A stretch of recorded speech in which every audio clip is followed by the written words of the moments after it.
Howdy, Immortalium here, and today I'm going to be reviewing Alabaster by Osamu Tezuka.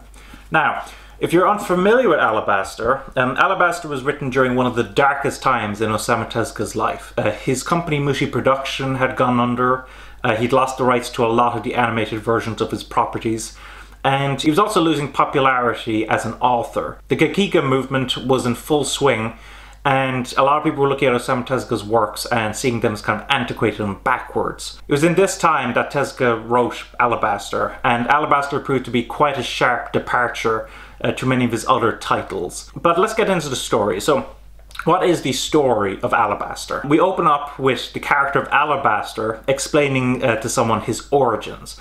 His real name is James Block, and he was a black athlete who performed really well at the Munich Olympics, winning 6 gold medals. He started dating a woman called Suzanne Ross, and after a year of dating, he decided to propose to her. However, she rejects his proposal and says to him, like, you know, why would I ever marry you? Have you looked in the mirror lately? Obviously relating to his race. This causes him to go berserk, and he takes a car, not knowing how to drive, and accidentally runs into someone. He's tried for manslaughter, sent to jail for 5 years. Now, at this jail, he comes across a scientist who explains to him that he has created this kind of invisibility ray that turns things invisible. After the 5 years are over, he goes to the scientist's house and comes across this invisibility ray. He attempts to make himself invisible, but due to the pain being caused, he kind of stops halfway through, causing his skin to go kind of translucent, making him look kind of a very veiny figure. However, he does realize that apparently if you were to try to go completely invisible, you would end up dying. And so he goes to Suzanne Ross's house, kills her by turning her invisible, hides the body so that no one can find it, and that's how the story begins. It's a very dark story, first of all. I have to start with that. But I have to say that I absolutely adore the first few chapters of this manga. In fact, when I was getting ready to review this, I ended up I started off skimming through the first chapter just to get some notes, and I ended up reading the whole thing. It was just that engaging. I think the first few chapters of this manga I absolutely adore. However, a problem occurs as the story continues on. That's because it gets quite convoluted. They start introducing all of these characters, all of these story arcs. Some of them don't work quite as well as others. It kind of begins to lose its way. What starts out as a very simple story of revenge quickly becomes messy. And by the time that I started the second volume of this, I was beginning to see that this manga was beginning to lose sight of its themes and characters. Now, is it still bad? I wouldn't say that this manga ever goes bad, but I do think that there is quite a sharp drop in quality from the beginning to the end, and I do think it's a real shame because I think the first few chapters were truly special in this manga.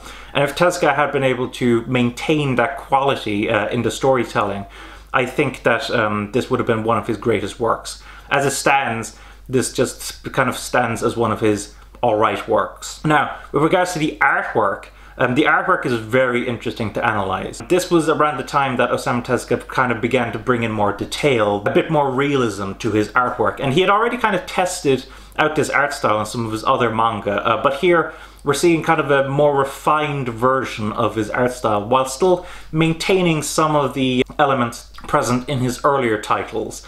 And because of that, I think this manga actually looks absolutely gorgeous, I have to say. The panel work is amazing. I love the character designs and the level of detail. I know, of course, a lot of people aren't fond of Osamu Tezuka's art style because they think it's old looking, but I absolutely adore this manga. And I think if you love artwork, you will see what I mean by how gorgeous this manga looks. I think this looks exceptionally good. With regards to how this manga was released, this was originally released through Kickstarter by Digital Manga Publishing. And Digital Manga Publishing decided to kind of restrict its general availability.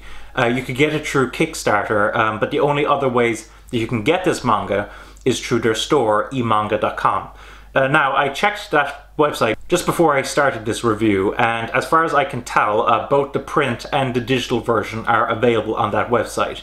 It is, however, quite expensive, and I do think it's a shame that Digital Manga Publishing haven't released this manga through traditional sources such as Amazon or bookstores or anything, but what can you do? With regards to how digital manga publishing released this manga though, there's a lot to love about it.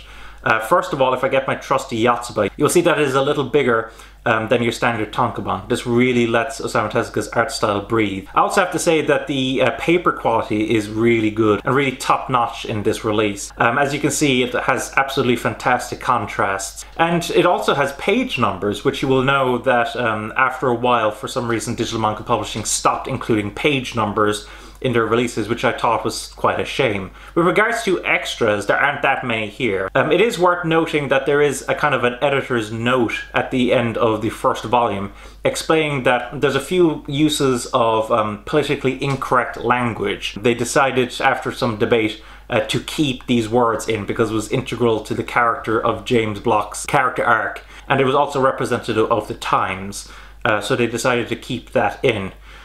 With regards to Volume 2, they include an afterword that Osamu Tezuka did when it was being re-released as part of his complete works.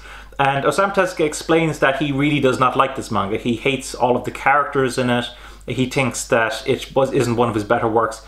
He compares himself unfavorably to Edogawa, an author in Japan. I do think that he's being quite hard on himself. Admittedly, the story does end up losing its footing after a few chapters, but I do think that it starts out particularly strong, and even then, I still think that it is an enjoyable read, even though it does lose its way after a while. So in conclusion, what are my thoughts on Alabaster? I think that the first few chapters are amazing, and I absolutely adore those first few chapters. And that's why I think it is such a shame that the quality begins to degrade quite rapidly as the series continues onwards. It never gets to the point that it's bad, but by the end it has secured itself as probably one of Osamu Tezuka's lesser works. Still, I do recommend people pick up the first volume at least, simply because those first few chapters are that good. I think the first few chapters are amazing. And if you find yourself still engaged with it by the end of the first volume, then I recommend you pick up the second. But as I mentioned before, you can only get this through emanga.com. You will have to order it through that. So thanks for watching. Don't forget to comment, rate, subscribe, and bye-bye.